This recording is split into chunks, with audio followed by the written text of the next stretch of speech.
Hi everyone, it's me, Pablo Listingart again. I'm the founder of ComIT, and this time I just wanted to talk to you a little bit from the heart. Given all the situation that we are going through, I really hope that you're staying healthy at home. And today I want to talk to you about how there is always a reason for no. There is always an excuse to not to do things, and more so now that we are in the middle of, well, this COVID situation.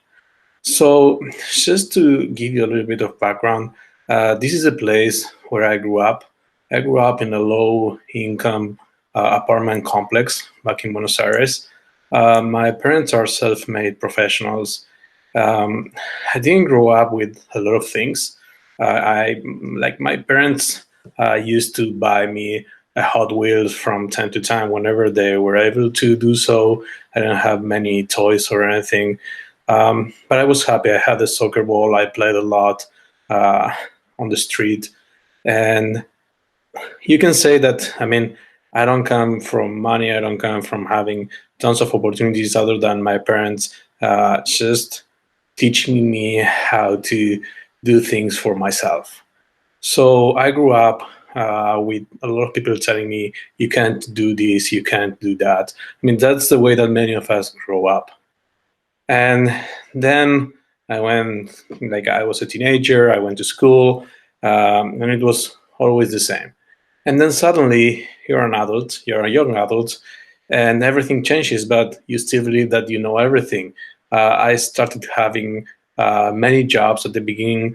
I used to have a girlfriend back then that she was telling me, you know what, like you can't jump from one job to another job as I was doing. And I was doing so because I was looking for the one thing that I love to do, the one thing that I wanted to do. So whenever I was jumping from one role to another role, there was always someone telling me, you know what, you can't do that. That doesn't look good on your resume. But I kept doing it. At one point, for example, I was at university. I was a student. I was paying for my studies, even though university is free back in Buenos Aires, back in Argentina. I had to work to pay for my bus or to pay for books or whatever. And at one point, after a few years at university, I received a call from Microsoft. I was like, wow, this is great. So I went through some phone interviews, and suddenly they paid for a trip for me to go to Rio de Janeiro, to travel to Brazil to have some interviews. And I passed 6 interviews. And I was really happy. I was like, I'm one of the finalists. There were two of us, a PhD candidate from Brazil and me. It was amazing. But I failed. And that was the first time that I realized, you know what, like this was my first and only chance. And I was really upset about it. But I came back to Buenos Aires and I kept my life going and I kept looking for what I wanted to do. And then my second failure came. I managed to start doing what I love, which was to be a project leader or a project manager. And my first job, it was a small company. And so I was doing my job and that didn't end well. And I thought, you know what, like I'm not gonna have more opportunities in the future. And so I had my second chance as a project manager, and I ended up having a high blood pressure situation when I had a burnout, and I was really upset as to how my personal life was going. But then something else happened. I applied to work for Microsoft again, and this time I got it to work at Microsoft in Argentina instead of going to Seattle. But I got it, and I managed to do the best work I've ever done in my life for a company. I was really happy creating communities and doing a lot of work, but then suddenly, 2 years after, doing my best with every metric that I had, well, in 2009, Microsoft decided to lay off 5% of the company, and I was one of those. My position was cut off, and it was decided by by a boss that I used to have, that I really I used to have him like I used to think a lot about him. He was my mentor. He was a guy that I really admired, and suddenly I was out. I was the best when I was at Microsoft, and suddenly I was nothing. And all those people who were, having dinners with me and having like wanted to share their time with me, they didn't want to do so anymore. And then I realized, that at one point you have to shine for yourself, not only for the brand or the job that you are representing or doing, but because of who you are, and after that job I went through 6 months depression. I was depressed, and I'm not ashamed of saying so, of telling you this. I was depressed for 6 months. I was in a really bad place, and at one point I realized, that I didn't know everything. I was a person with a lot of flaws and failures. And at one point, you start to invent excuses. You start to try to think about why bad things happen to you, why things weren't as good as you think they were going to be. And you know what? What you realize is that you have um, to stop doing so. You know, um, you have to keep going forward. There is no other option, because what was the option? To just stay in my couch? And so I one day I got another job. I kept going, and I started thinking about, okay, what did I love about the Microsoft job? And I realized that I love to help others. I love to create communities. And while I was doing other jobs to pay the bills, I started, thinking about how to create a project that will help hundreds or thousands of people. But at that point, I was just thinking about helping 2 or 3 or 4 people, not other than that, nothing more, nothing less, And but that was my way of keep moving forward. And you know, then when I started doing this, when we started ComIT IT back in Buenos Aires, I was a teacher, and I started this saying, what, if I help 2 or 3 people to land jobs, then I'm done. And out of the first pilot, we got 10 graduates, and none of them got jobs within 2 or 3 months. And so that felt really good. And then I kept going and going and going without even thinking about how much time I was dedicating to it or how much money I was losing to do so. I just did something that felt really good to me. I started, to forget my own excuses. I started to think about the things that I could do, and I wasn't making excuses anymore. I was actually owning my own mistakes, the things that I didn't do before, that I did wrong. And and at that point, um, well, we made the decision with my wife to move here to Canada.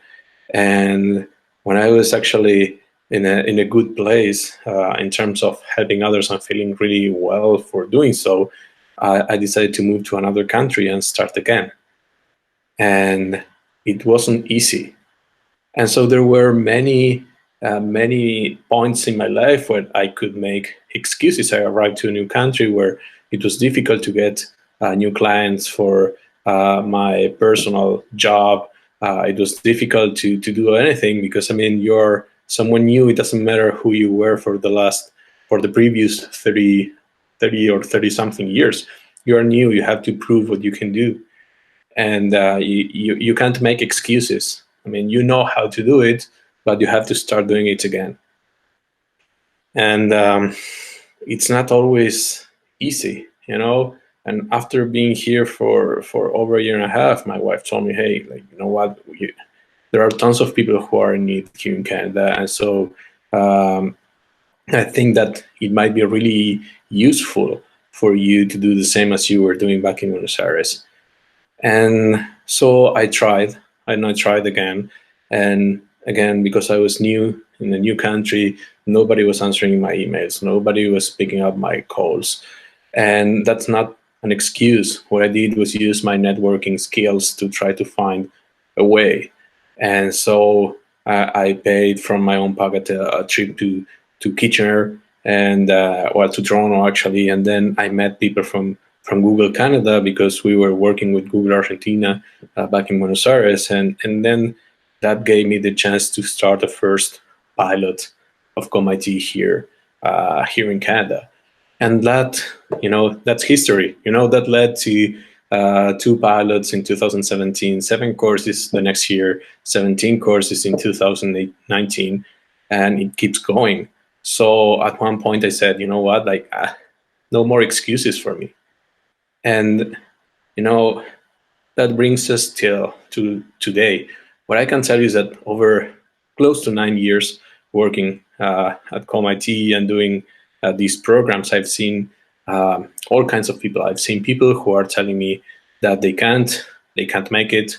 It's too difficult. It's not for them. You know what? That they got laid off from their jobs. Their wives are having a baby in 2 months.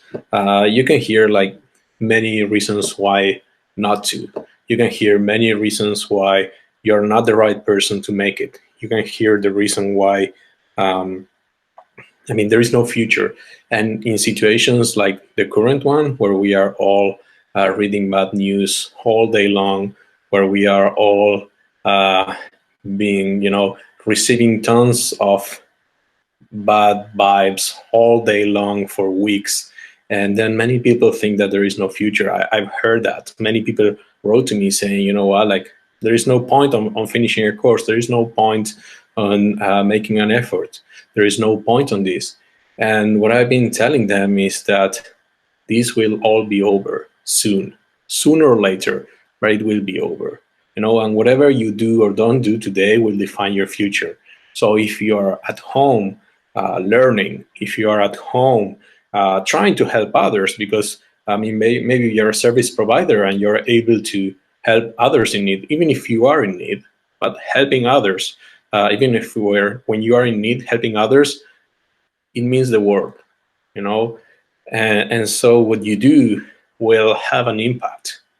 And what you don't do, when you just quit because it's too difficult, because online doesn't work for you, because whatever reason you want to invent for yourself, that will define your future. Because when this ends, you will still be you, with all the tools that you have or don't have, with all the strength that you managed to develop during these difficult times, with everything.